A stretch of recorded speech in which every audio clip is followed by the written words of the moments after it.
Hello, good afternoon, everyone. Let's get started. Today we will be doing lecture 4, which is membrane transport. And then I will also talk about the lab, which is going to be due next week. So let's get started. Before we go to the study guide, let's do a quick review on the fluid mosaic model of cell membrane. So fluid means it is dynamic. It can change over time. It's not something that's fixed in place. It's not something that is static. Okay, so that's what the cell membrane is. It's constantly changing. It's constantly being remodeled, and it's not surprising because it's part of a living system, right? And then there is mosaic. And mosaic means there are multiple components, multiple parts that makes up the cell membrane. And each of them, of course, has a vital role in maintaining the integrity of the cell membrane as well as the function of the cell membrane. So let's take a look at this fluid mosaic model. Okay, the major component of cell membrane is, of course, these molecules that I'm drawing. Anybody know what they are called? I will keep on drawing them. And then if you remember what it's called, you can let me know. Yeah, they are a type of lipids, phospholipids. That's right. So you have the phospholipid that forms a double layer. So we call this the phospholipid bilayer. Okay, so just in case you are a little bit confused, we are looking at a cell. This is the nucleus, and we are zooming in onto the cell membrane. Okay, so this would be the outside of the cell.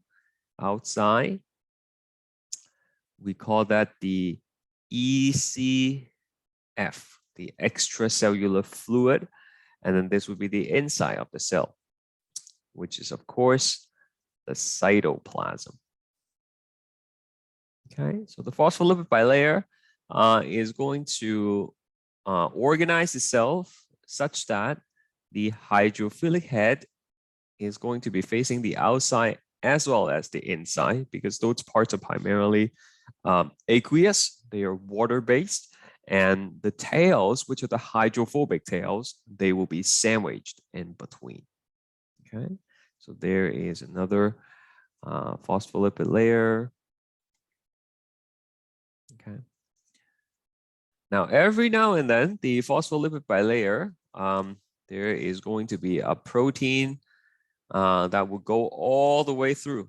Okay, that will go from the outside all the way to the inside. It embeds itself directly into the phospholipid bilayer. Okay, so if a protein goes all the way through, we call it an integral protein.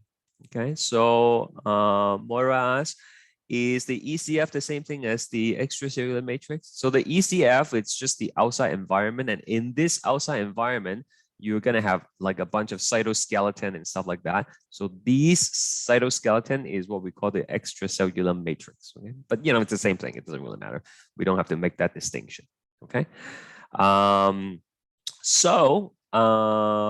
was I? So the integral proteins goes all the way through the membrane. Okay, and one of the functions of the integral protein is to provide a passageway for things to go through. Okay? So if there's a molecule that cannot pass through the phospholipid bilayer, it can go through, a channel, for example. Okay.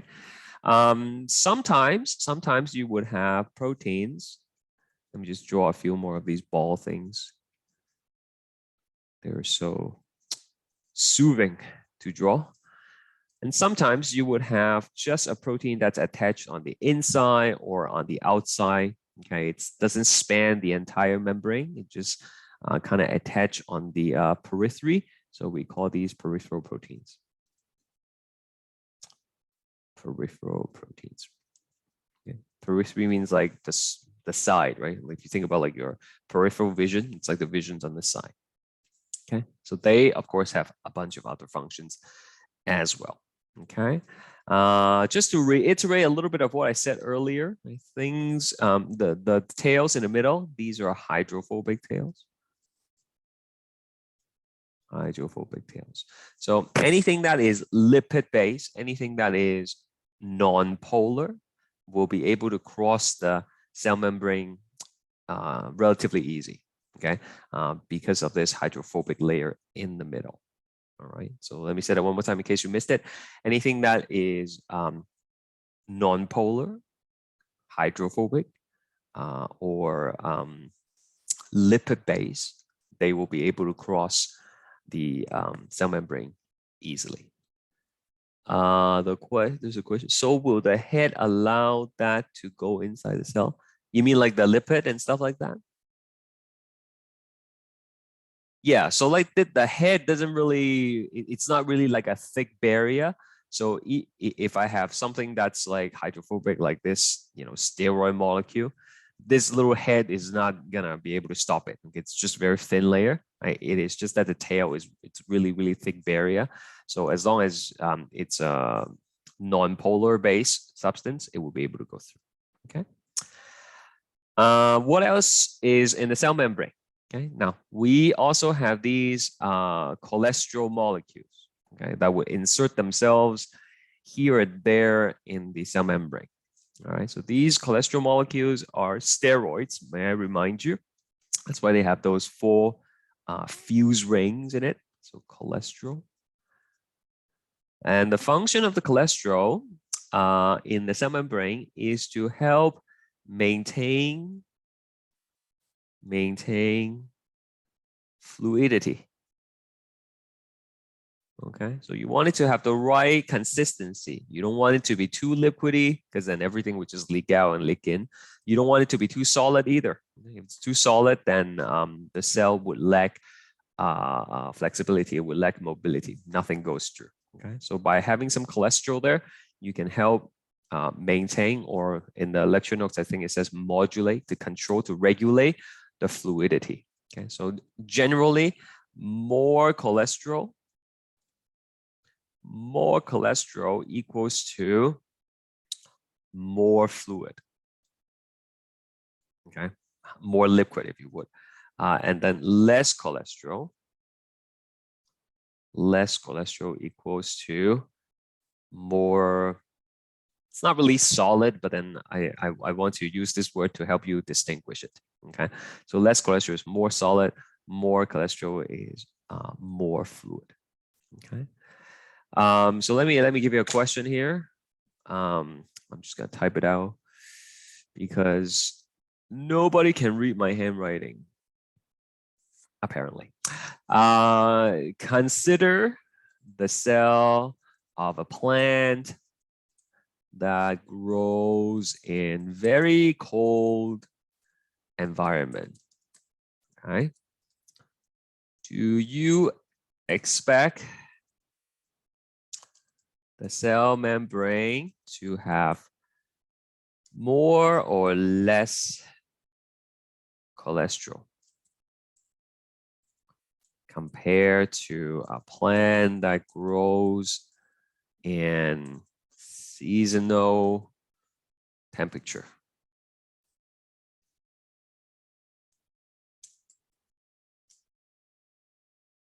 Okay. What are you guys think? Okay, let's do a poll. Let's do a quick poll launch.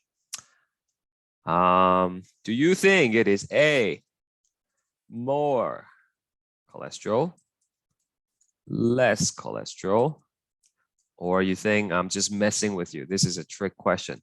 Same amount of cholesterol. All right, let's see what you think.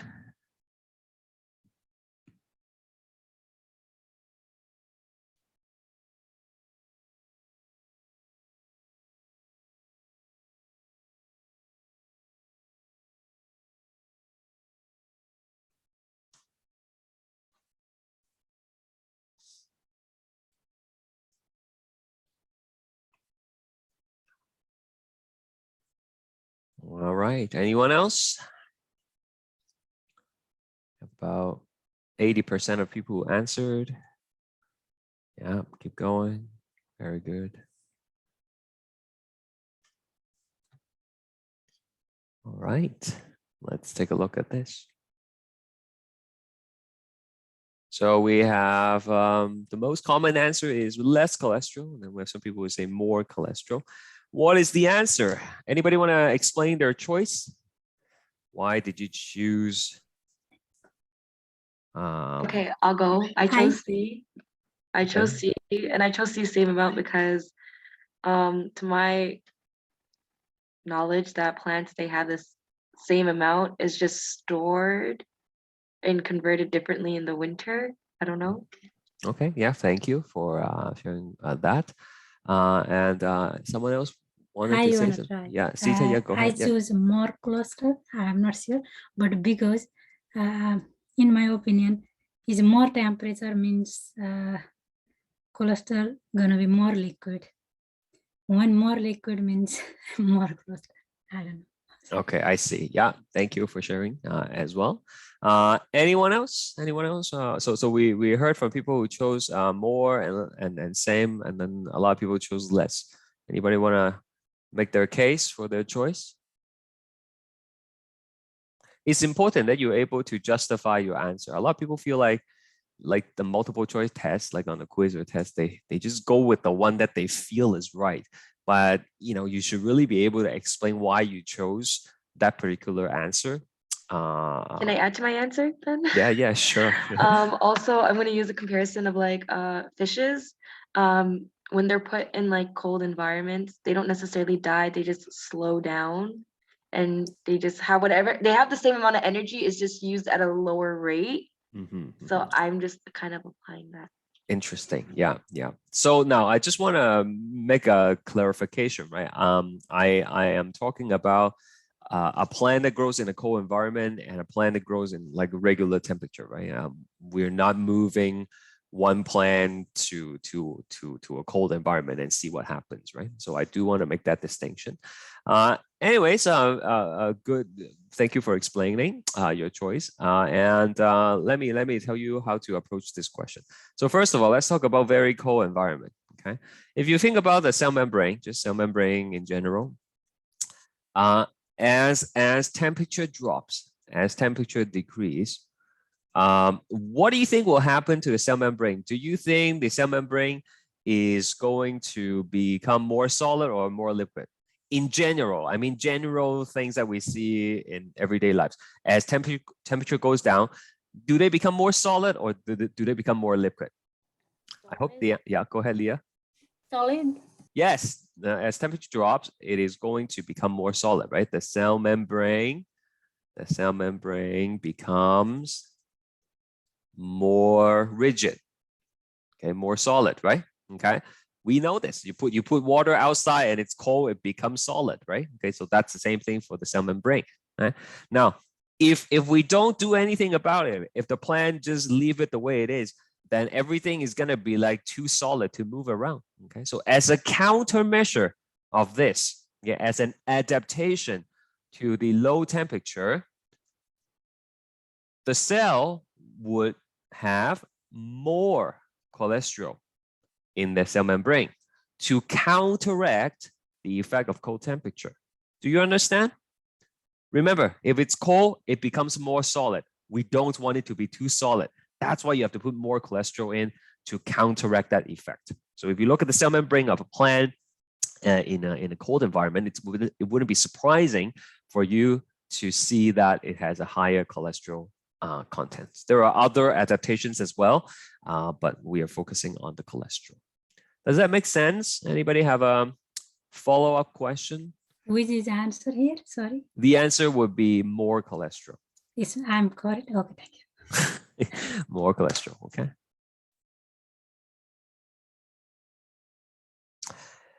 All right. So that is that. Now there are a couple other things in the cell membrane, right? You can put like little sugar on it, right? Little sugar chains on it, right? So that would be a glycoprotein.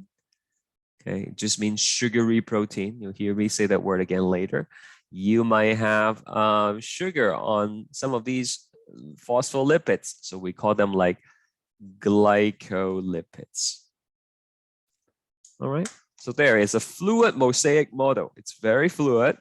It's mosaic because you got all these different things that makes it up. Okay, it's not a homogeneous structure. Okay, it's mosaic. We good? Everybody still with me? All right, let's keep going. So these are the different functions of membrane proteins. As I show you, there are integral proteins, there are peripheral proteins, and they all have important functions. So here is going to be a list of them. The first function over here is attachment. Attachment to cytoskeleton. Attachment to cytoskeleton. All right, so you can see all these like green little thingies outside, right? These like purple things. Those are part of the extracellular matrix, right? It's just cytoskeleton on the outside. And then here we have the intracellular matrix, which is just cytoskeleton on the inside. Okay, so regardless, we want to be able to attach to those things.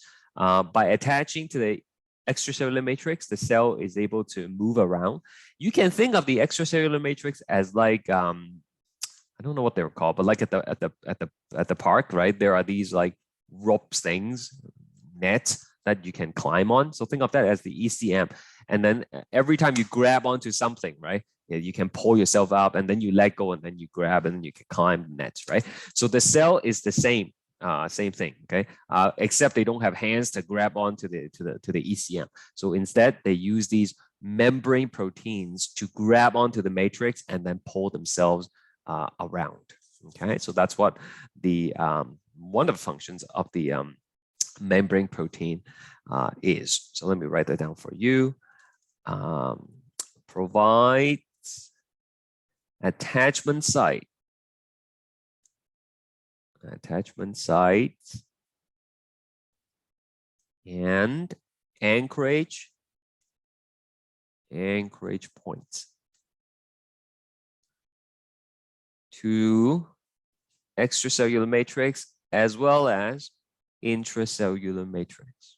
Okay, so these anchorage point helps with cell movement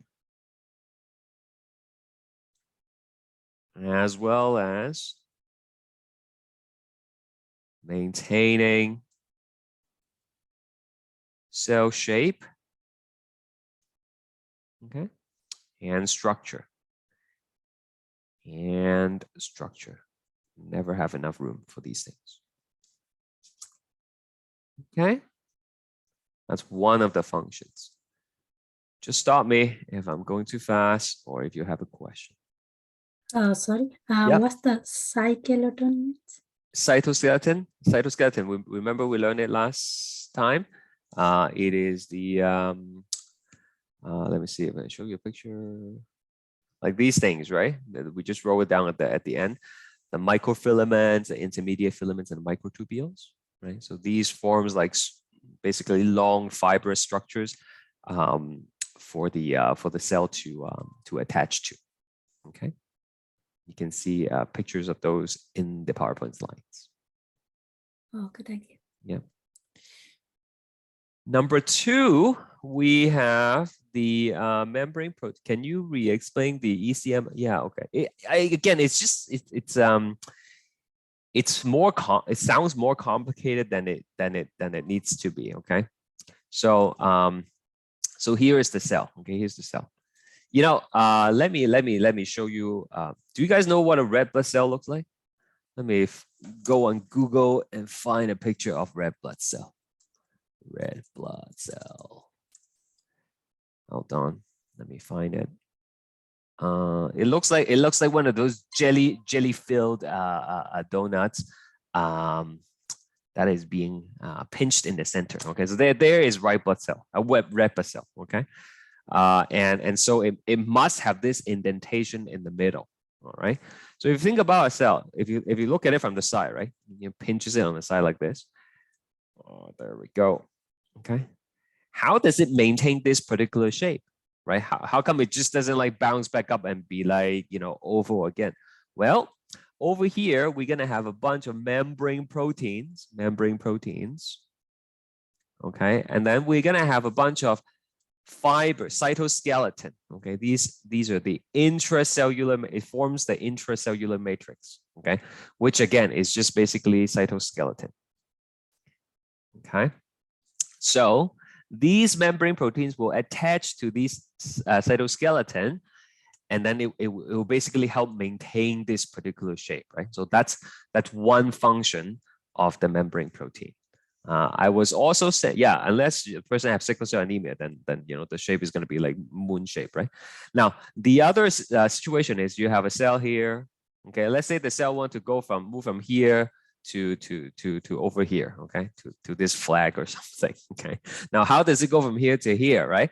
Well, there are all these extracellular matrix, okay, which is like that park thing that I talk about, right? The rope, I don't know what you call it, the rope ladder thing, okay? So the cell will grab onto these fibers, and then it will basically like drag itself forward like that, okay? So how do you attach to these fibers? Right? Again, you use these membrane proteins, right, to grab onto it, and then you drag yourself forward, and then you let go, and then you keep on going. Eventually, you're going to get to where you need to go. Okay, so all these fibers on the outside, that is the extracellular matrix. Is that okay? Whoever asked that question, Saida, is that okay? All right, no problem. Okay, so another function is let me look for my purple color first. Okay, a second function is cell signaling. Okay, so a lot of times what happens is there is going to be some kind of signal molecule, like a protein hormone, for example. Okay, and it will bind to the protein. So the protein, the membrane protein,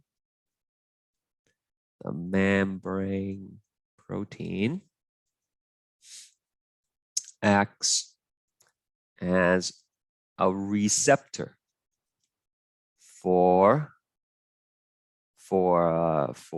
signal molecule.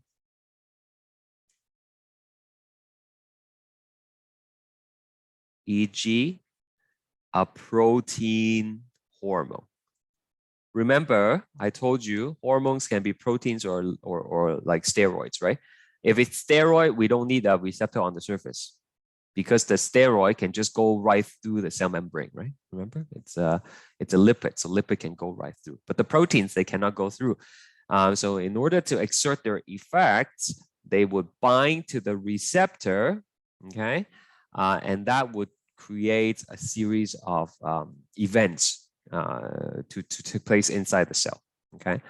So the membrane protein acts as a receptor for a signal molecule. Once the molecule binds to the receptor, a series of events, it's basically a series of reactions, take place inside the cell. Okay, which will then change the cell's behavior. Okay, for example, there is a cell here. All right, and then we're gonna have a receptor on the surface. Right? So this receptor has a little triangle groove, and then you will have, let's say, this one is let's say insulin. Okay, insulin. Okay, the receptor will only accept the signal molecule that matches shape, right? There's a key and log relationship, okay? If I have another hormone that looks like a happy face, like a semicircle, it will not fit, okay? So this one, it will fit. So once the insulin binds to the receptor, then it's gonna lead to a series of events, okay? We call this the signal transduction. Okay, that's what it's on the slide. But you can just think of them as like a bunch of reactions happening. And then eventually these things would lead to some kind of changes in the cell. Okay, maybe it will turn on a gene, maybe it will turn off a gene, right? So in this case, for the specific example of insulin, these series of events will then put special transporter on the surface of the cell, put like these glucose transporter on the cell so that you can now absorb glucose from the blood. Okay, so different hormones will have different effects, but they rely on a protein receptor on the surface to relay the signal, to relay the information. Is that okay?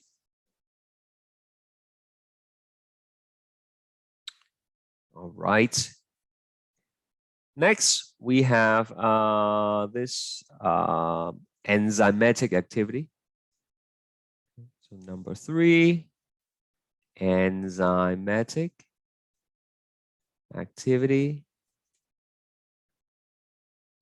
Okay, so sometimes what happens is, first of all, let me remind you what an enzyme is. An enzyme is a protein that helps catalyze a chemical reaction, that helps speed up a chemical reaction in the body. Okay, so sometimes you can have multiple enzymes that are found close to each other on the surface of the cell membrane. Okay, so enzymes belonging to the same metabolic pathway may be found adjacent. Adjacent means next to each other, right? To each other on the cell membrane. Okay, so this helps speed up the chemical reaction process. Let's say I need to convert triangle into square and then square into circle. And in order for me to do that, I need to have enzyme number 1 and enzyme number 2 for the second reaction. So enzyme number 1 is right here, enzyme number 2 is right here. Okay, by having them right next to each other, the reaction can happen rapidly in succession. Okay, so triangle gets converted into square and immediately square will get converted into circle. Okay, if this was just randomly floating around in the cytoplasm, then the square might have to flow around and find enzyme number 2, right? Okay, so we don't want to waste time doing that. Sometimes you need to do reactions very quickly in succession, and that would be a nice arrangement to do that. It's kind of like an assembly line, right? Okay. So this will act as catalyst then. Yeah, all enzyme acts as catalyst, but what's so special here is that this would be called like a metabolic pathway. Right? You start with one thing and then you get to the end. And what's so special is you are able to do this reaction very quickly because the enzymes are like right next to each other in the membrane. Okay. What is next? Number 4. Number 4 here, we have cells junction. Okay, so intercellular junction. Okay, it means that we kind of talked about this last class, right? We don't want things to be able to move through move between cells in an uncontrolled manner. Okay, so the intermediate filament that we talked about last time is able to form these tight junctions, and the membrane protein is also going to be able to help cells stick together. Okay, so allow cells to join together. Okay, and prevents uncontrolled movements of substances between cells. Okay, so we can see something like this in the intestinal tract. We can see something like this in the kidneys, right? When you filter your blood and then it makes urine, you have to control precisely which part of the blood goes into the urine. Okay, and we have to make sure that whatever is in the urine, it stays there and it doesn't go back. You will learn about it in the next semester. Okay, so that is intracellular junction. In case you get confused, this is cell number 1, cell number 1, and this is cell number 2, and they are stuck together because of the membrane protein over here. All right. Okay, next one, number 5. Number 5 is cell recognition. Cell recognition. Now, our immune system needs to be able to distinguish what belongs to the body and what does not. Okay, so how do they do that? There are many molecules on the cell membrane. Okay, they are called surface antigen. Okay, so these molecules could be proteins, could be glycoproteins, sugary proteins, right? I said earlier, glycolipids. So there are many different types of molecules on the surface, and we generally call them surface antigens. Okay, so you have your antigens, I have my antigens, and it's not going to be identical. Okay, it's not going to be the same. Everybody is going to have a unique set of antigens on their cell surface, depending on their genetic makeup, right? Okay, so I cannot just donate my kidney and then randomly give it to someone who needs it. Okay, their white blood cells, such as this one, their white blood cells will check their surface antigen. They will check their glycoproteins, for example, and figure out, hey, this is not something we have in the body. It shouldn't be here, and it will attack it. Okay, and it will reject the organs. Okay, that's why when you do organ transplant, you have to find a suitable match. Okay, but there is no such thing as 100% match. The only situation where you can find someone with 100% match is if you have a what? But my question is, the only time you can find 100% match is if you have a, that's right, you will have a twin if you have a twin, right? And not any twin has to be identical twin, right? Okay. So when you do organ transplant, you look for something called MHC. Okay, if you're interested, you can look that up. Major histocompatibility complex, right? And between siblings, okay, you can have anywhere between 50 to 100% match. Okay, twin being 100%, and if you don't have a twin, and if you're really lucky, you can have a sibling that have a very high match in MHC, and then Leah is a twin. Excellent. You can tell your twin that you can you can take the kidney if take each other's kidney if you need to. Okay, because the MHC would be 100% a match. Okay, so that is the function of cell recognition. Okay, does that make sense? Any question about that?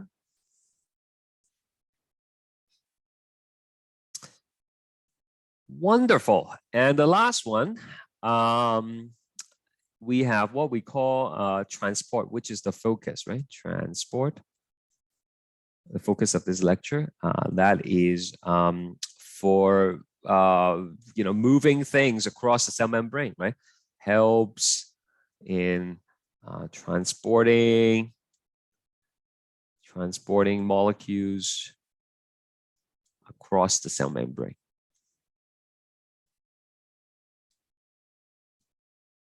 Okay, so for example, right, we have like a facilitated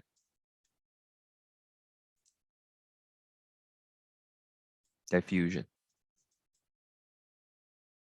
Okay, so these are molecules that normally cannot pass through the cell membrane, right? Because maybe they're too big, maybe they are charged, maybe they are polar. Okay, and so they require the help of a membrane. Christina asked what MHC means. Oh, I was just saying, right? Like there are many surface antigens, but when it comes to like organ transplant, we look for something called MHC. Okay, major histocompatibility complex. You can just search up MHC and then organ donation or organ transplant, then you will find a lot of information on it.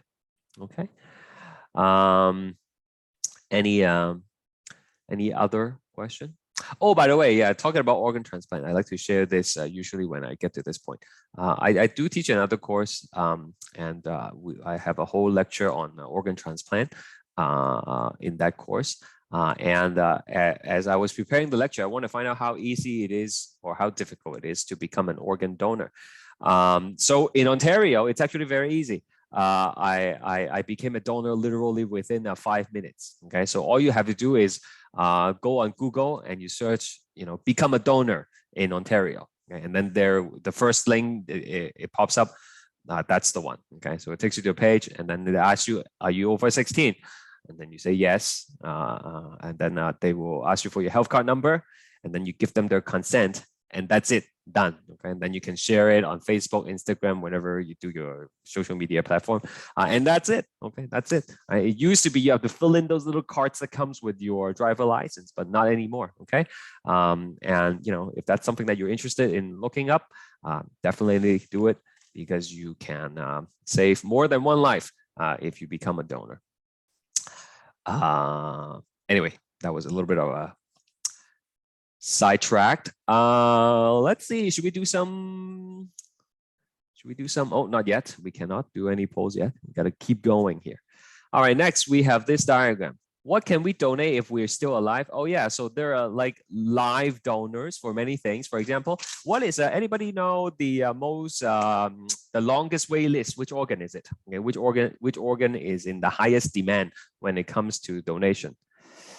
Yes, kidneys. Okay, that's right. Kidney is very, very, very long. It's okay, easily like a couple of years. You might not get your kidney. You have to wait on dialysis. So kidney is something that you can donate while you are alive. Okay, because you have two, okay, and you are perfectly fine with just one. My grandmother, who is 94 right now, she just has one kidney. Okay, she had to remove one for because of illness, and she removed it like almost 15-20 years ago. So perfectly fine with just one kidney. You can also donate bone marrow. Exactly. You can also donate your liver. Okay, your liver is very, very remarkable. You can donate 1/3 of it and it will grow back. Okay, so it's one of the few organs that can regenerate very, very quickly. Okay, so yeah, there's that. Anyways, where was I? Complete the chart. Sorry, so many things to talk about, so little time.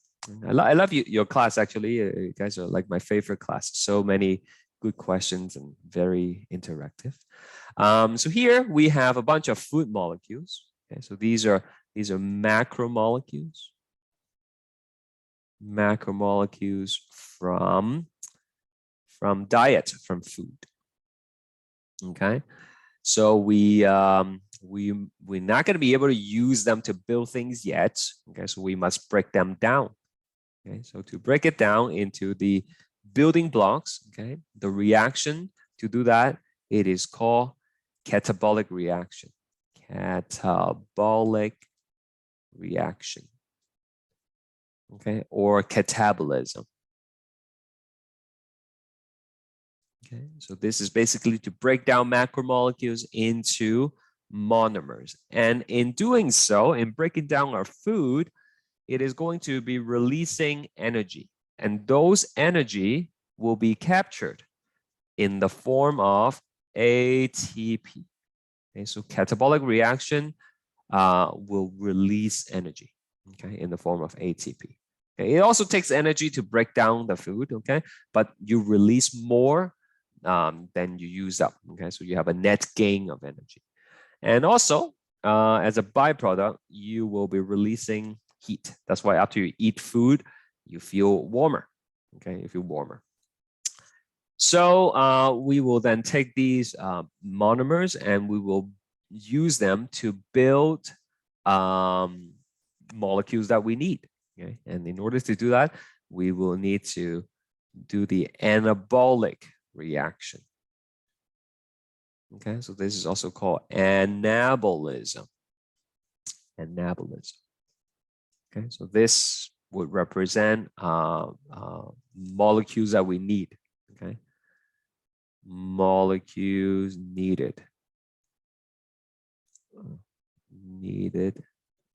in the body. Okay, so as I mentioned earlier, right? Let's say you have to build the insulin, which is a protein, right? So like you need to know what amino acid to link together, but you might not have all these available in your system, right? So you have to eat your food. Let's say you eat some meats, or like if you eat some beans, they have lots of proteins in it. Then you break it down into the individual amino acid. Now you can use these amino acid to build the insulin. Okay. And also, in order to build things, you would need a steady supply of ATP. Okay? So in a sense, the relationship between these two is that the energy, okay, so this is a take-home message, the energy given off by catabolic reaction is used in anabolic reaction. Okay, so that's why we have to keep eating, right? Otherwise we cannot build things. All right, any question about the relationship here? So that's just one use of ATP, right? To build molecules. What else do we use ATP for? List 3 different kinds of cellular work that requires ATP. Of course, ATP is adenosine triphosphate. Okay, so maybe just give you a quick refresher. Right? So you have ATP, it looks like this, right? There is adenosine, okay? And then it is going to be attached to 1, 2, 3 phosphate. Okay? And then if you add water, it is going to become ADP, just 2 phosphate, right? Plus the broken off P. Okay. And when this happens, it is going to release the energy.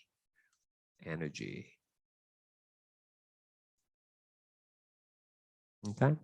So this would be not very useful at the moment. Okay, we can capture energy again, right? And then it will become ATP. And in order to do that, you will need to supply the energy.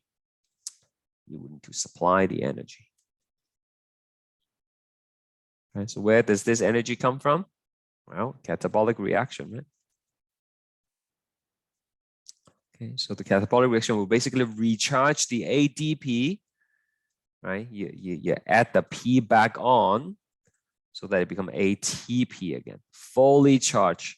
And then once you use it, it's depleted again, and then you got to charge it again. And it just goes back and forth, Okay. So what do we need ATP for? Anybody, please help me out here. I'm looking for 3, what am I looking for? 3 kinds of cellular work that requires ATP. What is it? Yep, mechanical work, transport work, very good, and chemical work. Thank you. Let me write those down. So mechanical work, ooh, too thick. Hold on.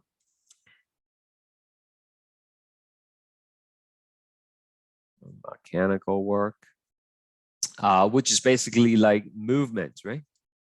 Okay. Movements. So like moving a flagellum, moving the cilia.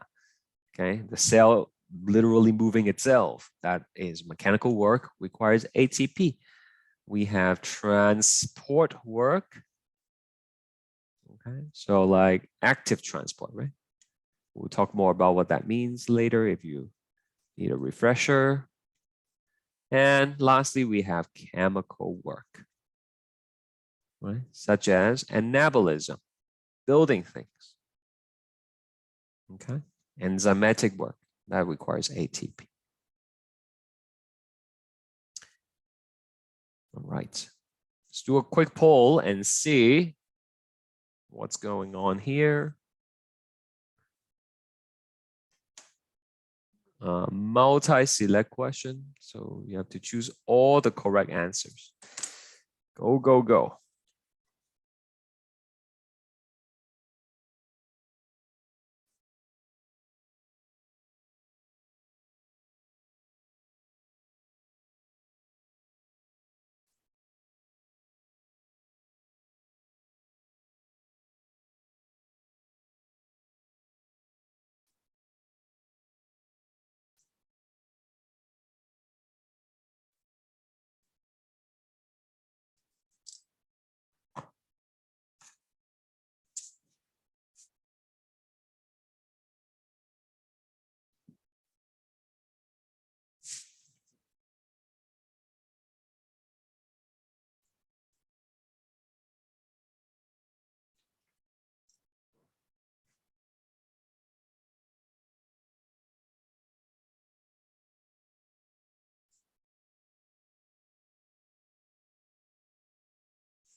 Yeah, I will go back to the ATP in a second. Let's just finish this poll question.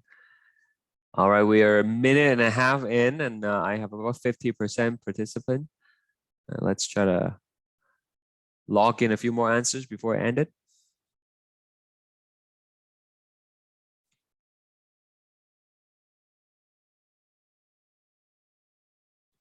All right. So this is catabolic reaction, which is the one that breaks down molecules and generate ATP. So let's see the first one. Consume more energy than they produce. Nope, it is the other way around, right? That's why we can generate the ATP. Breaks down polymers into monomers. That is correct. Produce excess heat to warm the body. That is also correct. You just have to look at this diagram, right? Catabolic reaction, produce ATP and heat. Only occurs in human cells. No, all organisms do that. And you know, don't choose that on the test if it is an option. Okay, always guess. So that's it. Here's that's the ATP diagram. If anybody needs to do a screen grab, there it is. Okay.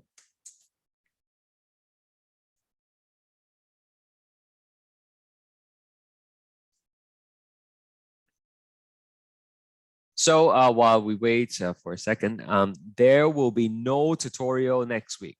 Okay, there is no tutorial next week. There is no new lesson next week. And next week you are just going to do the quiz. Quiz is going to be on the on Tuesday, and you will also be doing your lab. All right. So since we have a moment here, let's talk about the quiz. The quiz is on, again, Tuesday, February 8th, available from 6 to midnight, 45 minutes.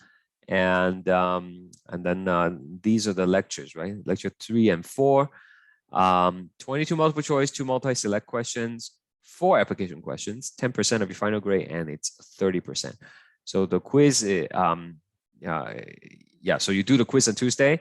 And then the lab is going to be due on Friday, but you have access to the lab already, I think. Okay. So I suggest you start working on it over the weekend, perhaps, and then maybe just hand it in either on Tuesday or Wednesday, then forget about it, right? Okay. Then take some time off or something like that. Yeah, just the quiz and lab next week. Alex. And I will tell you a little bit more about the lab towards the end. Okay. So stay tuned. Lab is due on Friday, next Friday. Yeah, next Friday. But again, it's very easy, the lab, okay? It should not take you more than an hour. You just find a quiet time, sit down for an hour, do it, and be done with it, right? So you don't have to worry about it anymore. That's my advice. But you know, you do you, whatever makes you happy. Number 4, list 4 factors that affects the rate of diffusion. Help me out here. What are the 4 factors that affects the rate of diffusion? I mean, there are many things that affects the rate of diffusion, but what are the 4 factors that we talked about in class? Yep, there's temperature, there's size. Okay, anyone else? Concentration. Yeah, the concentration gradient. Yes. Very good. And there's one more, right? Yep, the steepness of the concentration gradient. And then I'm looking for one more. Charge. Thank you. Charge. Okay, so for size, generally smaller equals faster. Right? Shouldn't be a surprise. Okay, if it's smaller, it's easy to move around. So you will have a faster rate. Temperature, generally speaking, higher temperature equals to faster rate of diffusion because the molecule would have more energy and they could spread around faster. Think about opening a bottle of perfume or something, okay? Like on a hot day, it would spread through the room very quickly. On a cold day, not so much, okay? So that's an example of diffusion, okay? Or think about the garbage, right? That's another example. Like if you open go to your garage or something in a hot summer day, my whole garage smells like garbage, okay, because of the garbage can. But on winter's day, not so much, okay? Again, because of the diffusion, okay, diffusion rate. concentration gradient. Okay, so this means we know that things go from an area of high concentration to an area of low concentration, right? But how fast does it go, right? So let's say I have two chambers. Okay, this one has like 70% salt in it, and this one have 30% salt. Okay, compared to case number 2 here, we have 70% salt and like 50% salt. Okay, so the diffusion will happen faster over here because the difference between the two locations is greater compared to here. Okay, so this is faster diffusion. Diffusion will happen in both cases, but it's going to be faster for this one. Okay, and this will be slower. And finally, charge. Okay, like charges repel each other. So if I again have two chambers, okay, and I put a lot of positive charges here, okay, it could be like H plus or something. Okay, so there are two driving forces that would push the H plus to this side, right? So number one is the concentration gradient.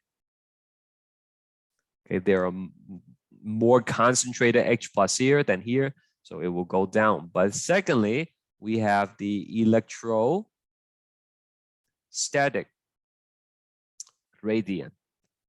Okay, again, it's like more complicated. It sounds more complicated than it really is.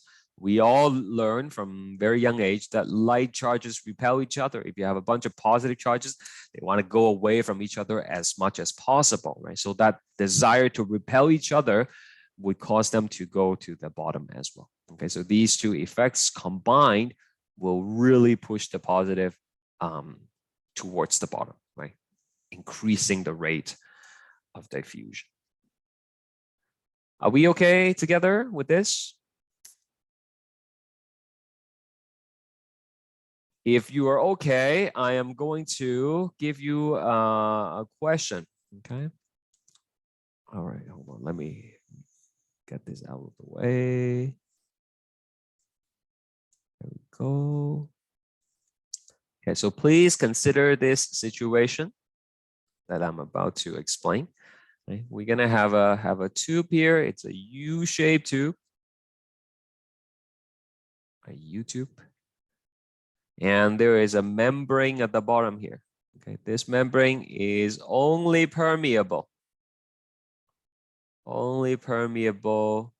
to water. Okay, and we're gonna have some solute in this thing. Some red balls here. Those are the solute. Very concentrated on the left side, not very concentrated on the right side. Okay, and the tube's going to be filled with water. Filled with water. Okay, so on the left side, we have high concentration of the red balls. The red stuff is the solute, okay? Solute is the stuff that gets dissolved in the solvent, the water. And over here, we have low concentration. Low concentration. All right, and remember, the membrane at the bottom only allows water to go through. The red dots are too big to cross. Okay, so here is the million-dollar question. What's gonna happen if I leave this alone for like, I don't know, like a few hours, okay, or a day? Okay, but come back tomorrow and check out the tube. What's gonna happen? Okay, so is it A, no change because the red dots cannot move, so obviously no change, or is it B, the water level rises, increase on the left, or is it the water level will increase on the right? Okay, what do you think will happen? Let's do a poll.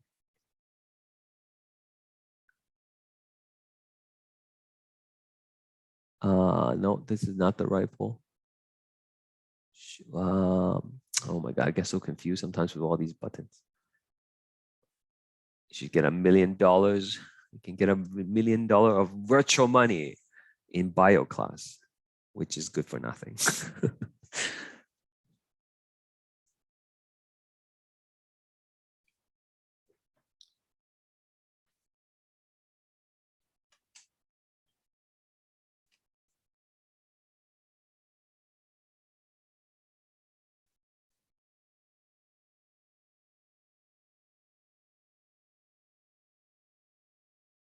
Again, I have to stress the point that the membrane is impermeable to the red dots. Only water can move. Okay, only water can move.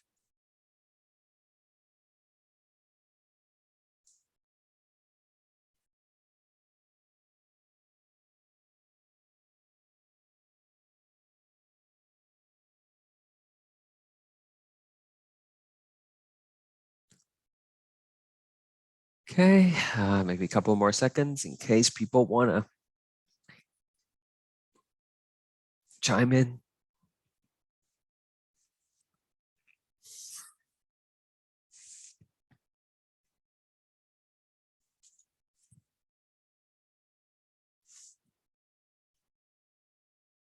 No one else? That's it? Yeah. Okay. So what is the answer? What if you get this question on a test, right? Someone asked last week, can we do more application questions? Right, there is an application question. And what if this shows up on your test? What is the right answer? The suspense. What are we gonna do? Okay. Well, in nature, things are always trying to balance itself out. Okay. So over here, this is high concentration. So like if you find it difficult to understand what I mean by high concentration, you can think of like saltiness. Okay, this is very salty. Okay, this is not so salty. Right? So the solute cannot move. The only thing that can move is water. So how do we balance this out? Well, we can dilute the left side and we can concentrate the right side, right? So how can we do that if water is the only thing that can move? Well, the water will move to the left. As water moves to the left, what's going to happen is, right? What's going to happen is, oh my God, sorry. As water moves to the left, what's going to happen is the water will go up on the left side here, right? And obviously the water is going to drop on the right side like that, okay? So by having more water going to the left side, okay, you are now diluting the left side, right? Lowering the concentration, right? Decrease the concentration. And by removing the water on the right side, it is going to be increasing the concentration, right? So this is going to go on until the two sides equilibrate, until the two sides are the same, okay? So this is, the correct answer is going to be B. Water level will increase. I'm going to be honest. I thought you're going to use the example from the lecture that you posted. The water moved to I didn't pay attention at all. Which one? Which in the lecture? In the lecture you posted, it's the same explanation you were giving, but you did vice versa. The high concentration was on the right side, so the water moved to the right. So I didn't pay attention. I thought you were going to use the same example again. Oh, I see. Yeah, I actually don't remember what I said in the lecture because I recorded at the beginning of the pandemic. But anyways, yes. So yeah, the answer is not always to the left. I guess that's a good point. Okay, you have to pay attention to see which one it is. The key here is this. Okay, the key here is this: water will always move towards the side with higher concentration. Okay, square bracket means concentration. Does this make sense? Right, like when water goes over here, it's going to dilute it, right? Think of like those Kool-Aid, right? I don't know if anyone still drinks that stuff, but you put the powder into the water, and then if it's too sweet, you add more water to it to dilute it, right? Okay, so by adding more water, it's going to lower the concentration. By removing the water, you will make it more concentrated. Okay, so this will continue until the two sides, as I said, equilibrates, right? Becomes the same. Okay. So No questions? Great. We'll take a quick break, 5 minutes. We will resume afterwards. See you in a bit.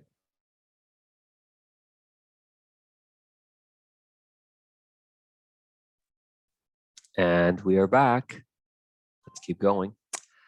Describe what happens to a cell in each of the following solutions. Okay, so we have 3 types of solutions here, and we're going to put an animal cell in it, and we're going to see what happens. So in the first case, we have isotonic. Okay, what does isotonic mean? Isotonic solution. So isotonic solution means the concentration of solute, and again, square bracket means concentration. The concentration of solute on the inside of the cell is the same as the concentration of solute on the outside. Okay, so when this happens, the rate at which water enters the cell is going to be exactly the same as the rate at which water exits the cell.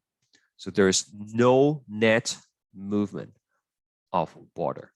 Okay, so you can think of it like this. There is a little bucket. Okay, we're gonna fill the bucket up with water. There's gonna be a tap here, a tap. We're gonna turn it on, and then water is gonna be coming in. Okay, so as water comes in, the buckets get filled up, right? Like that. Okay. Now suppose I'm gonna make a hole here at the bottom. I am going to poke a hole at the bottom like that, right here. Okay. So then water is gonna leak out at the bottom. It's gonna leak out at the bottom like that. Okay. So if the rate at which water comes in is same as the rate at which water goes out, then the water level will remain unchanged, right, over time. Right? It doesn't mean the water is not flowing. Water is still coming in, water is still leaving. It's just that the rate at which is coming in is same as the rate at which is leaving. Okay, so that's what's happening here. The rate of water, water coming in. Sorry. You know what? We will just say rate in equals to rate out. Okay, so no net water movement.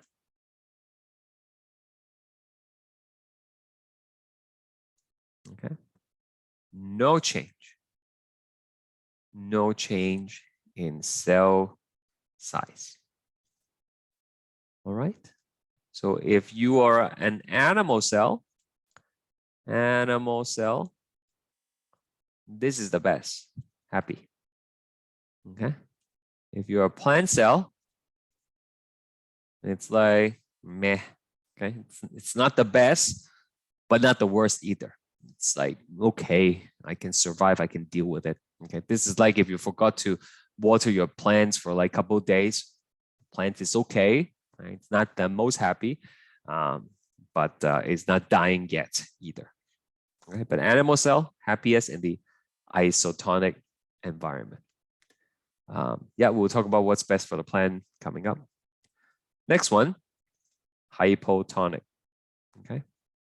So what does hypotonic mean? In hypotonic, you will have more solute. I know you cannot really see it in this diagram. You can add the dots yourself. Okay, you have a lot more solute on the inside than outside. So concentration of solute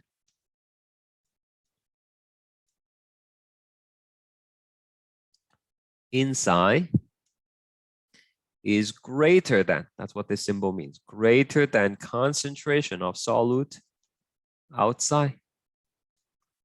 Okay, so as I mentioned earlier, water will move towards the side that has more solute. So you have a lot of water coming in. A lot of water coming in, then leaving. Okay. So rate in is greater than rate out. So you think about our basin here. That means you turn on the tap more. So like that, so much water coming in, more than it's draining.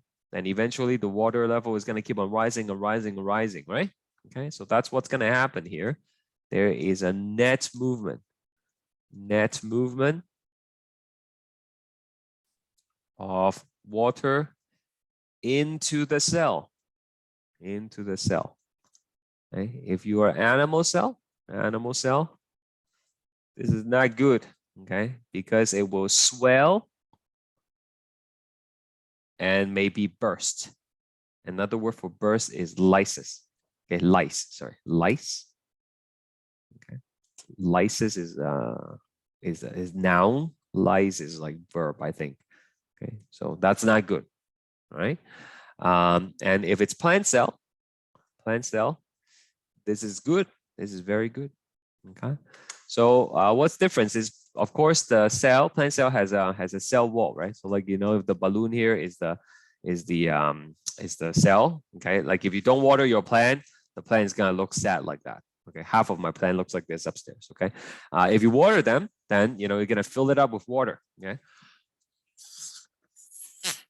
like this, right? Okay, but if this is an animal cell, if I keep on blowing it, then eventually this is gonna pop, right?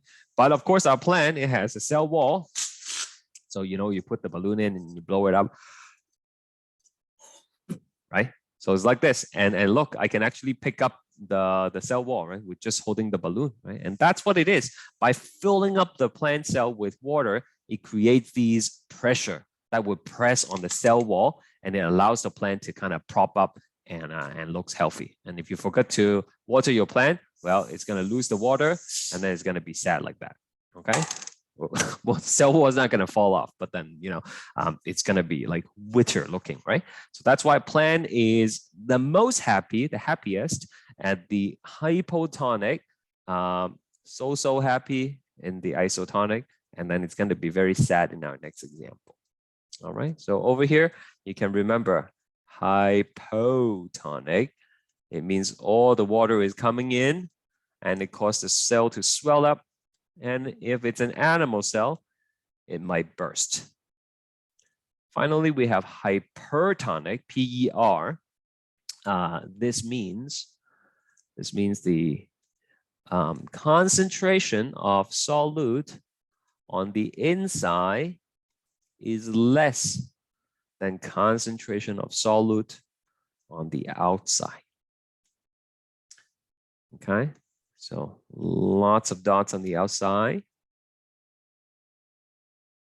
right? And that means water is still coming in, but you have more water leaving than coming in. Okay, so the net movement, right? Rate in is going to be less than rate out. Okay, so in our analogy here, right? It's like instead of like turning the tap on really high, it's like I'm going to make a bigger hole now, right? I'm gonna make a bigger hole. Okay. And then so the water will keep on leaking from the bottom like that. Okay, and then like just a little bit of water coming in. So the water level will continue to drop. Okay. So where am I here? Net movement of water out of the cell.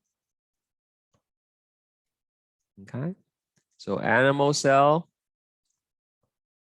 again, not too happy, but not the worst.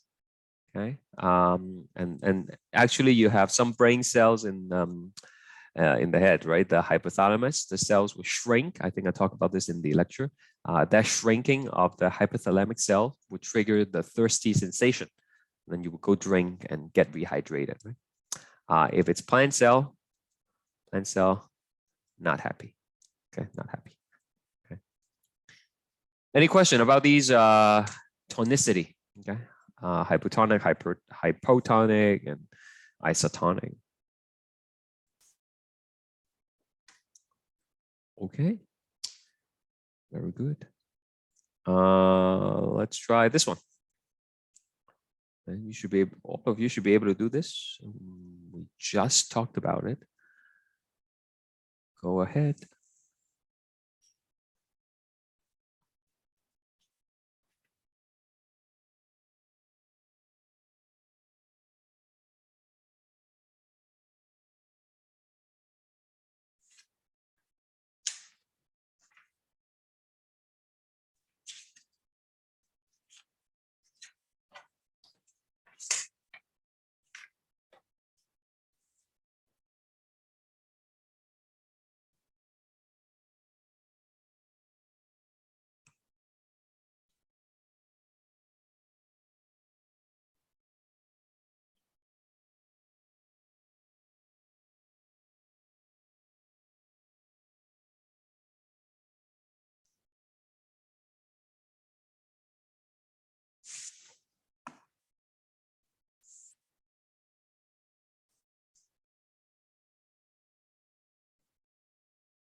Okay, almost time's up.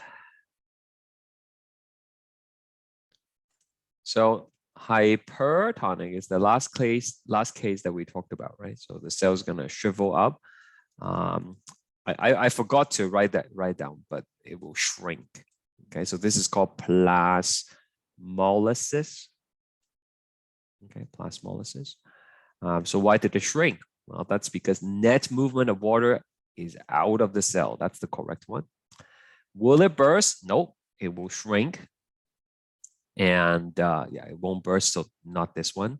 And solution concentration is higher outside of the cell compared to inside. That is also correct, right? That's why the water is leaving, right? Water is always going to the side that's more concentrated. Okay, so A, C, and E are the correct choices.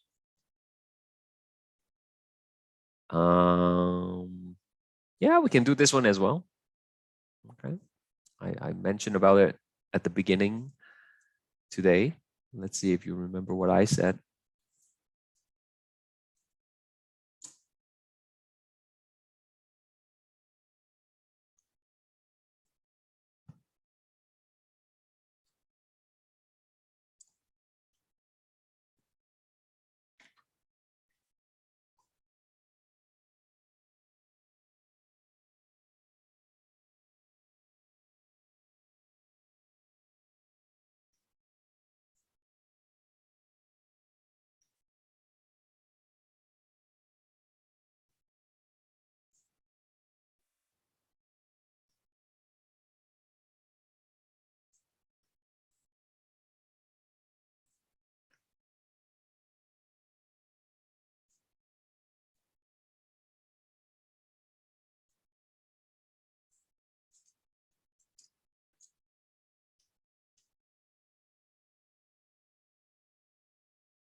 All right, time's up.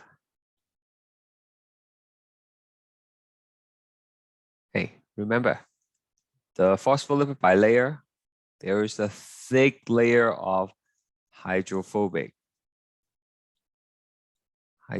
tails, right, in the middle. Okay, so anything that's charged, that means it has like a positive or negative. Anything that's polar, okay, anything that's hydrophilic, these three things will not be able to cross easily. So not charged, not hydrophilic.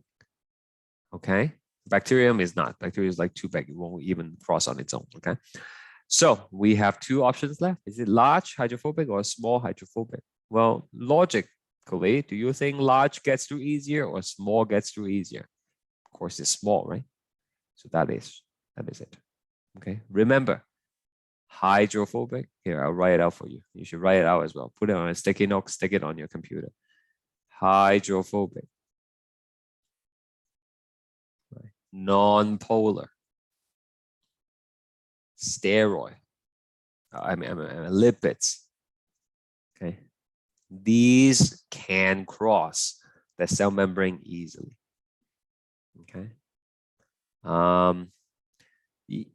Well, water is polar, so it's not going to be able to cross easily on its own. There are actually channels that helps the water cross, and O2 is non-polar, so yeah, that it could cross on its own. Yeah. Okay, but again, generally, these are the things that will be able to cross easily. Okay, definitely not hydrophilic molecules. Okay. This is another application question. It's actually just very wordy, very lots of words to read, but it's not too difficult. I'll give you a couple minutes to do this, okay?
Has almost been 2 minutes.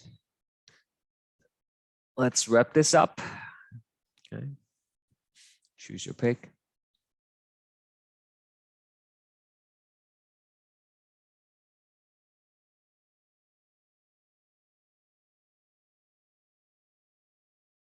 All right. So again, it's not too difficult in terms of like concept, but again, it's just very wordy, right? So basically, what the question is saying is, the student would put a lot of salt in salt water in a bag, okay, and then it's gonna put the bag into a beaker with water, okay, and then what's gonna happen, right? So this is hypotonic, okay, because there's higher concentration on the inside compared to outside, so water will move in, right? So over time, the volume in the bag is going to increase, okay? So that is E. That's the correct answer. Okay. One more. Okay. This is an important question. It will help you answer one of the questions in the lab. I did it with my other class yesterday. Only 2 people got it right. Let's see if we will have more people get it right today.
Okay, I have 10 answers, 12 now. So just pick something. There are only 3 choices. If you randomly guess, you have a 33.3% chance of getting the right one.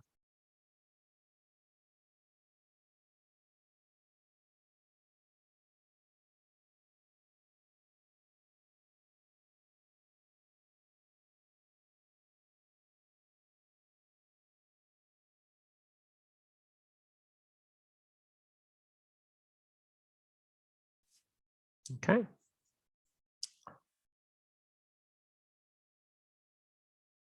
So the correct answer is C. And so we have a few people who chose C. Any of you want to explain why you chose C? 6 of you. Anybody want to explain why this is the correct choice? I want to try. Sure. Yeah, Sure. because the cell is freeze, means sink.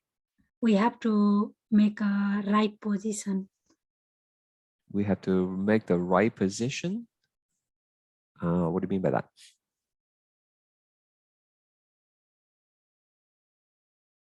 Can I try? Okay, sure, please. Maybe because for me, because it's frozen, so there is no movement of the cell. But then you thaw it afterwards, right? You freeze it and then you Right. thaw it back. Okay, yeah. Anyone else? Josie, Sakita said, because the material is solid in the cell when placed in a hypotenuse, and will just make it normal. But then we thaw it, right? The key thing is we freeze it. Yes, it's solid when it's frozen, but then you thaw it and then you put it in the solution again, right? Rueda said the cell would have died because of extreme temperatures, so no change. Yeah, I guess you guys are onto something, okay? Here's the explanation, and please remember this because you will need this explanation for your lab, okay? So listen carefully. When you freeze things, okay, when you freeze water, what happens to the water? Yeah, it turns solid, yes, but then like in terms of the volume, what happens? You ever try that? Like you try to freeze a bottle of water, and next day, what happens? They just become more compact, like closer, like the particles are closer together to make it frozen. Does it though? Does it? Like when you freeze a water bottle, you take it out the next day, does it look like smaller or does it look, yeah, the bottle expand, right? The bottle expand. If you haven't tried this before, try it tonight, okay, and see what happens. If you don't have a freezer, put it outside, okay? Same effect. You will see that it expands, okay? So when water freezes, it expands, okay? So that expansion, along with the ice crystal that is being formed when you freeze things, will puncture the cell membrane. It will poke holes in the cell membrane, okay? So after you thaw it, then your cell, yes, is dead, but that's not the main reason of why we chose this. Not because it's dead, but because it is like full of holes now, okay? Because the expanding of the water as it freezes causes it to rupture, okay? The cell membrane to rupture, okay? So now if you put it in a solution, it doesn't matter what you put in because, you know, all that excess water that is coming in, right? They will just leak right back out, okay? Because the cell membrane is no longer complete, right? The integrity has been disrupted. Okay, so for that reason, the cell will not change the size. Is that clear? Okay, so there are 28 of you here. I expect all 28 of you to get this question right on the lab. Okay, it's one of the questions that is poorly done in the past. Okay, so one more time, Sakina said. All right, so when you freeze the cell, because the cell it has a lot of water in it, right? And then that water will expand, okay? And then the ice crystal that are being formed as it freezes will rupture the cell membrane, okay? So once you thaw the cell, goes back to normal temperature, the entire membrane is full of holes now, basically, okay? So if it's full of holes, then it's not gonna swell up, right? Think of the balloon that I had before, right? If I poke a bunch of holes in it, it doesn't matter how hard I try to blow air into it, it's not gonna swell up, right? Because like the air that goes in will just leaks right back out, right? So as a result, there will be no change in size. Does that make sense? Good. Yes, that is all. Let's go back to this. Compare passive and active transport by completing the table below. Okay, there we go. On the left side, we have active transport. In active transport, we are moving things from an area of low concentration to an area of high concentration. Okay, this is going against the concentration gradient. Okay, this is like pushing a rock uphill. It's very, very energy demanding and it takes effort. Okay, does that need ATP? Yes, it requires ATP. Yes, it does. An example of this would be something like a protein pump. Right? Protein pump. Okay. An example of protein pump that we talk about in class is the sodium potassium pump, right? Okay. Like a bulk transport as well, right? Endocytosis, all that stuff, it's going to need a lot of energy. On the other hand, passive transport, it is like going downhill. It's going from high concentration to low concentration, and it is going down the concentration gradient. Okay, do you require ATP from the cell? Nope. An example of that would be things like simple diffusion. Okay, facilitated diffusion. Okay, and for those of you who forgot, facilitated diffusion is diffusion that requires the help of a membrane protein, either as a channel or as a carrier protein, and it does not require energy from the cell. Okay, I should add the requirement of ATP from the cell. Okay, so you don't need to have ATP from the cell, but sometimes something else is supplying the energy. Okay, so that is that.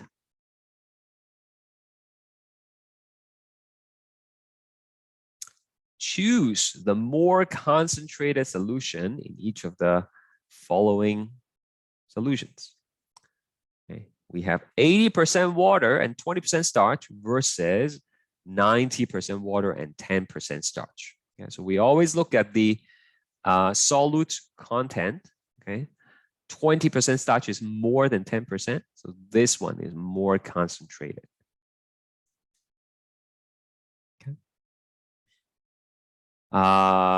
We'll do C first.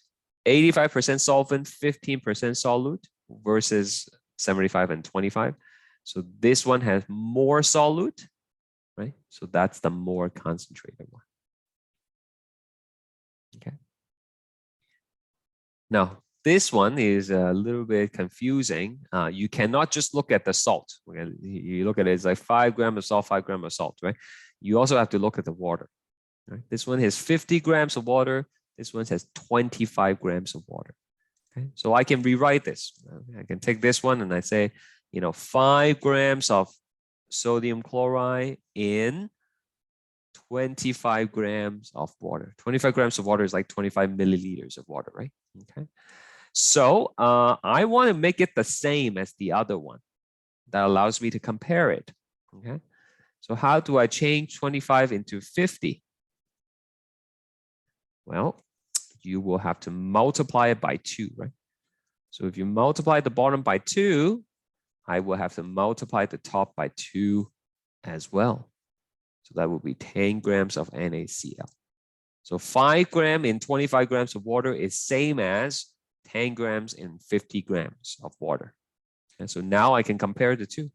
Is 10 grams of salt in 50 grams of water more concentrated, or 5 grams of salt in 50 grams of water more concentrated? Of course, the more salt you have per same volume is going to be more concentrated. So that is the answer. Okay, so the one that is like confusing is probably just B. A and C should be fairly straightforward. 3 types of bulk transport. We have things like phagocytosis. That's like cell eating.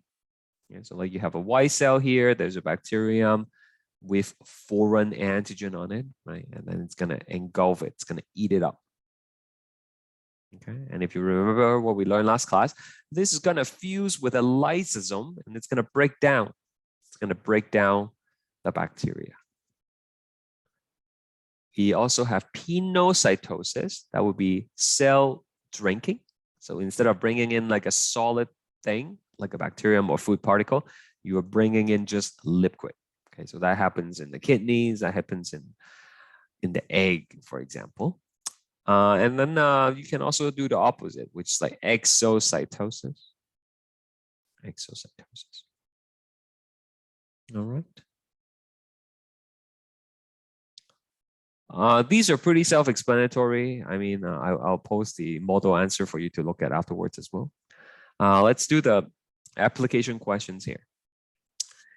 I think I talked about this in the lecture, right? There was a lady who went to a radio contest and they had to drink as much as water as possible without going to the bathroom to win the Nintendo Wii at the time, okay? So she won the contest, but then she was later found dead in her apartment due to water intoxication. So how does drinking too much water in short period of time cause you to die? Well, a couple of things. Number one, you are going to be diluting the blood. Okay. And what's in the blood? Well, you are going to be diluting the electrolyte. Okay, so electrolytes are things like sodium, right? Chloride, calcium, and a bunch of other stuff, potassium. Okay, so your neurons cannot function without the proper sodium and potassium concentration. Okay, they will start communicating with each other.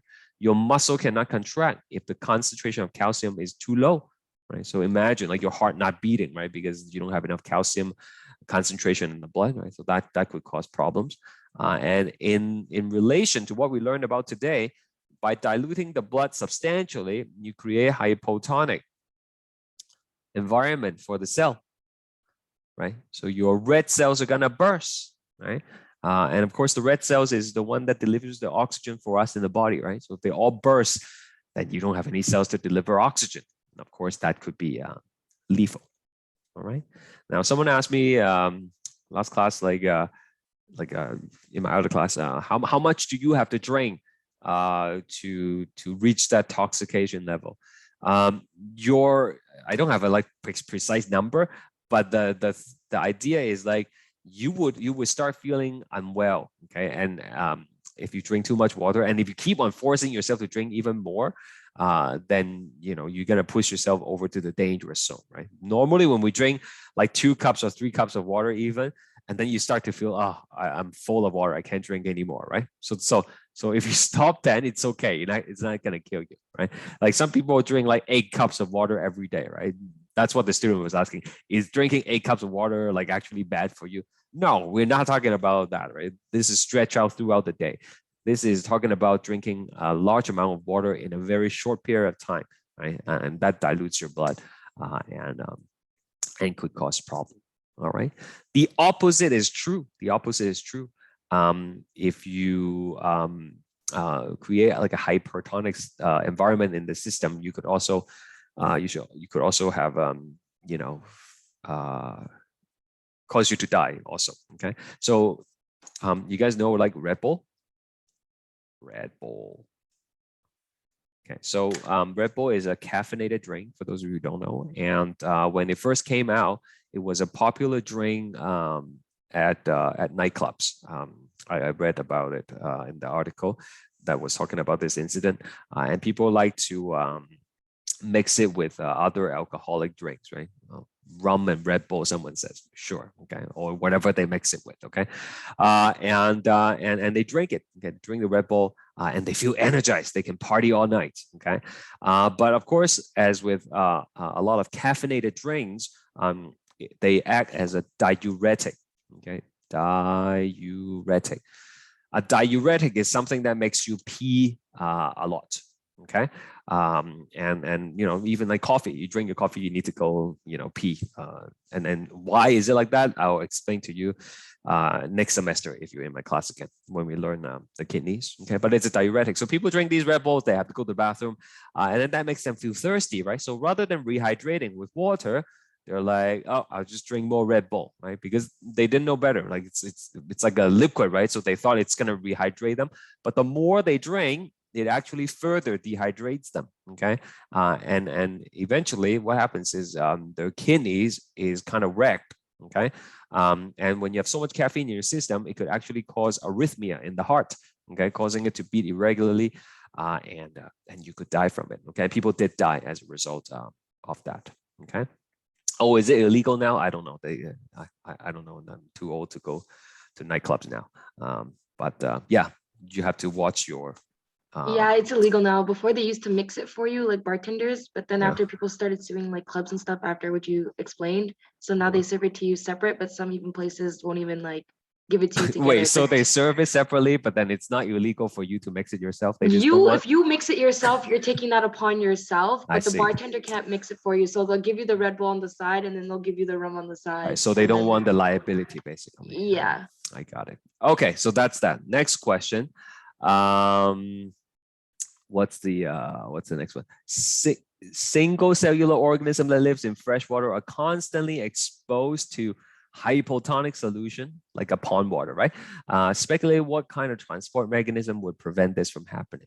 So last class, I talked about this little guy, right? The paramecium. I don't know if you guys remember.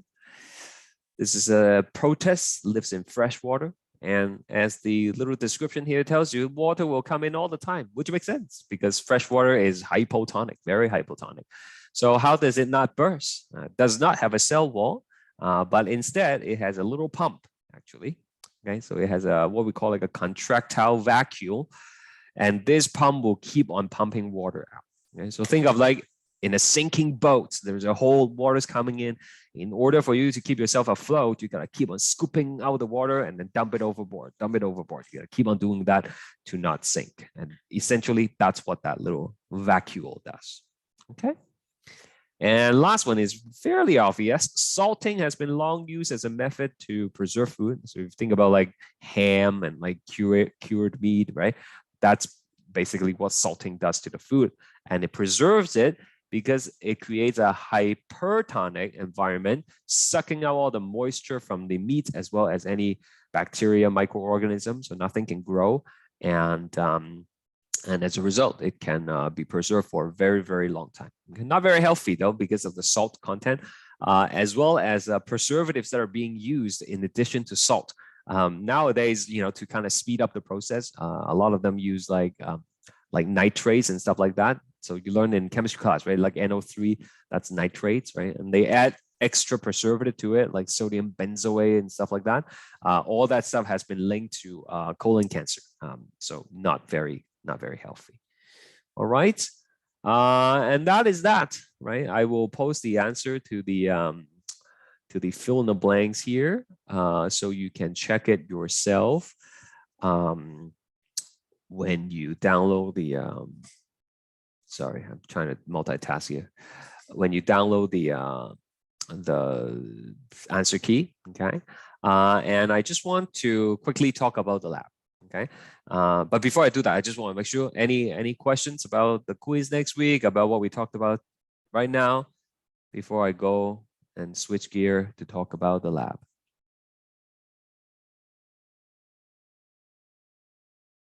No, everybody's happy? All right, good. So I will post an announcement afterwards, week 4 debrief with all the links to labs and stuff like that. Okay, but if you can't wait, you can go to content. And oh, congratulations! What is this? I've won a health safety awareness award. Yay! Extra pay for me. Anyways, you're gonna go to virtual lab, and you're gonna do beetroot experiment. Okay. So there is a little membrane permeability beetroot demo. Okay, so you watch this YouTube demonstration. Okay, And then you're gonna download this Word document, and you're gonna answer the questions, and that's what you're gonna hand in. Okay, I will tell you what happened in the past. All right, this is what not to do. Okay, people wait until Thursday. I don't know why, procrastination, and then they just download this and they try to answer the question without watching the video. Okay, or they try to Google the answer and just type it in. Okay, don't do that. Okay, because the answers to the questions are almost all of them are found in the video. So if you answer a question and it sounds really weird, I know you didn't watch the video. Okay, and if you just search up random stuff online, it might not be the right answer anyways. Okay, so just watch this video. It's like 8 minutes. Okay, 8 minutes. Okay, it basically is someone doing this lab. All right, we would have done this ourselves in the lab if it wasn't for the pandemic. Okay, something funny actually, to tell you a quick story. Okay, when we used to do this in the lab, once because I have to buy the beetroot, right, to do the experiment, and I usually only just buy enough for like my classes. Okay, and so I was down to my last session. I have just 4 or 5 labs, so I tell them, don't waste anything, just cut what you have to. And then I ran out in that class because someone ate the beetroot. Someone ate the beetroot, like the raw one. And I was so mad at the person. It's like, why would you do that? And then he said, like, because I'm hungry. But I think he just wanted to seek attention.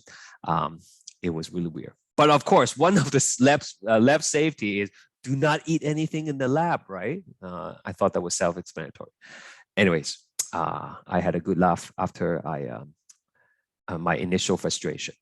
In any case, you will watch this, okay, 8 minutes. And then you will click on this Beetroot Lab and you will download it. Okay, there is a download button right here. Okay, if you download it, it will be on your computer. Give me a second. It will be on your computer. So it's right here. And you will open it up and answer the questions. Okay, so here it says, what is the purpose of this experiment? You literally just type the answer in. The purpose of this experiment is to investigate the effects of temperature on membrane permeability.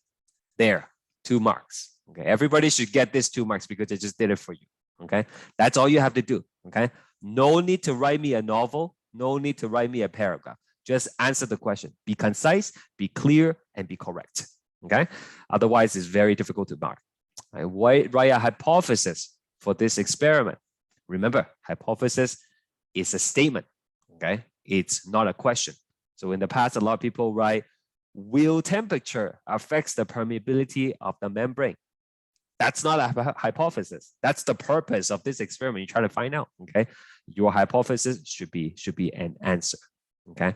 Yeah, it's not plagiarism. Okay, you can copy this, okay? I give you permission to copy this and put it in your lab. Okay, I will be very happy. Okay, it's okay. It's not plagiarism. Dependent and independent variable, right? We talk about this in class. So here, this is another one that people get confused. Why is beetroot chosen for this experiment? Why not use carrot? Why not use tomatoes? Okay, so watch the lab. Okay, see how it's done, and then try to understand why it's not ideal. Why is it not ideal to do the same thing using carrot and tomato? Okay, that's what I'm looking for. All right. And then safety precaution of this lab. Don't give me random stuff. Okay, give me stuff that is related to this particular lab. Okay. For example, people say, be careful not to spill any acid on yourself. And I'm like, what acid? We are not even using acid in this experiment, right? So clearly that person did not watch the video and they just like search some random stuff online, right? And try not to repeat yourself. If you say wear PPE for the first one, then don't tell me to wear goggles in the second one, because wearing PPE implies you're gonna wear goggles, right? Okay, so stuff like that. Again, I know I'm talking a little bit fast, but we're sort of running out of time. So if you miss anything I said, just come back and watch this recording. You can watch it at 1.5 times speed and, and catch everything that you missed. This is another question that is poorly answered in the past. So I just want to quickly explain it. Test tube are labeled 20 degrees, 40 degrees, 60 degrees, and 80 degrees. And there are two parts to this question. Number one, which test tube is considered as the control? So you should tell me the control in this experiment is whatever test tube. Okay, pick one. There are only 4 choices here: 20, 40, 60, or 80. Which one is the control? Okay, then to get the full 2 marks, you have to explain what is the significance of having a control. Why do we even need to have a control in any experiment? Okay, why do we need to have a control? Right? But here we are specifically talking about this experiment. What will the control? What purpose does it serve? Okay, if you forget what a control is, please watch the lecture 1 tutorial again. We talk about a bunch of controls in that lecture, right? You know, for example, if we're testing the efficacy of vaccine, we need to have the placebo, we need to have the control group and the experimental group. What is the purpose of the control group? Okay, next one. That one's fine. Most people get it right. Yes, so this is another one. Okay, in the procedure, you will see that the person is gonna leave the beetroot in the water for 20 minutes. Okay, so they're gonna leave it in the test tube for at least 20 minutes. Okay, so I am specifically asking why. I'm not really asking why 20 exactly. Many people try to explain to me why exactly 20. I am trying to ask why not shorter and why not longer? Why don't we leave it in for 40 minutes? Or why don't we do it for just 5 minutes? Okay, why not longer? Why not shorter? Okay, I'm not asking specifically why 20 minutes exactly, but yeah, why not longer? Why not shorter? This one. Okay, describe the correlation you observe between temperature and color intensity. Just 1 mark. Okay, many people write a lot of stuff for this question, but I am simply asking what happens to the color intensity as the temperature goes up. So to answer this, you should say, as the temperature increase, the color intensity, and then fill in the blanks. Okay, and then don't forget the part B. The answer you give in part A is an example of qualitative analysis. Okay, make sure you understand what qualitative means, right? You can make qualitative or quantitative observation, right? So make sure you understand the difference and articulate that to me. Explain what it means. All right. That's fine. This one is talking about absorbance measured by spectral photometer. In the video, the lady in the YouTube video, she used the word calorimeter. It's basically the same thing. It's a device that measures color intensity. Okay. Yeah, I'm trying to help you guys, right? Because I want you to do good on this assignment. It's 10%. It's gonna boost your grades. Okay.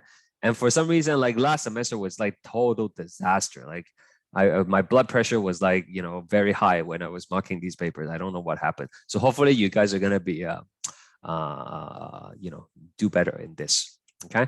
So yeah, she said colorimeter, which is the same thing. Okay.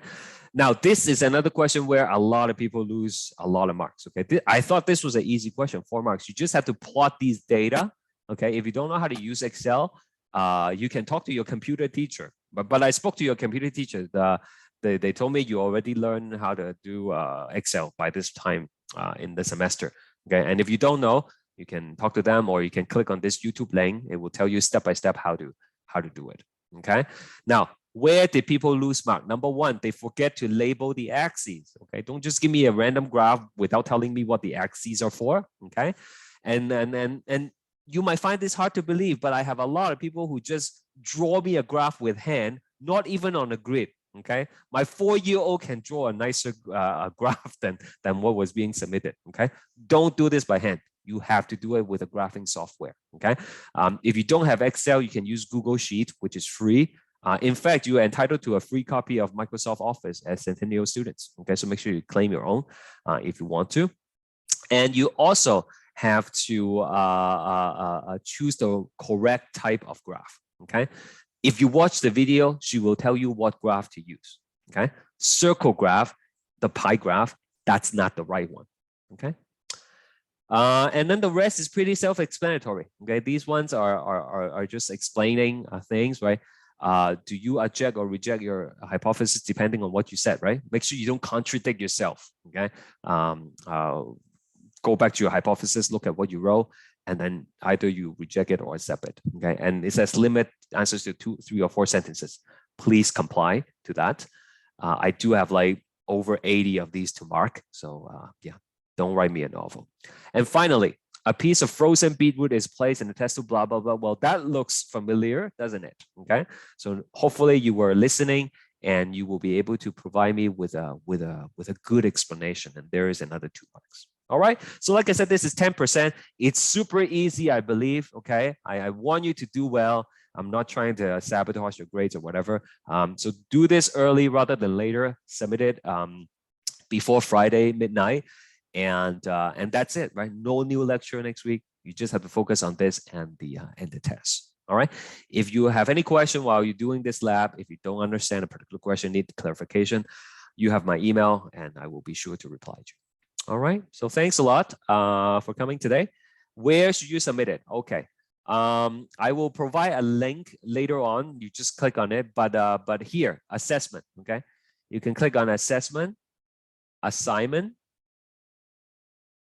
Okay. And then you will see the folder here, right? Okay. So you can click on it and you can submit it. Let me see if I can become a student here and try this. Okay. So assessment, assignment, and then you click on this beetroot experiment. And, you know, this is the rubric, which is just for me to mark. It doesn't really matter. You scroll all the way down and you click add a file and you drag it in. Okay. I think you can submit as many files as you want, but it will always override the original. Okay. And then you will get a little email confirmation that it has gone through. All right. Don't email me your assignment. I cannot mark it if it's in my email. Okay. I need to use this rubric so that the grade gets transferred. Yeah, that's it. Okay. Any questions before you go? Yeah. All right, then you all have a good weekend, and I will see you in 2 weeks. Okay.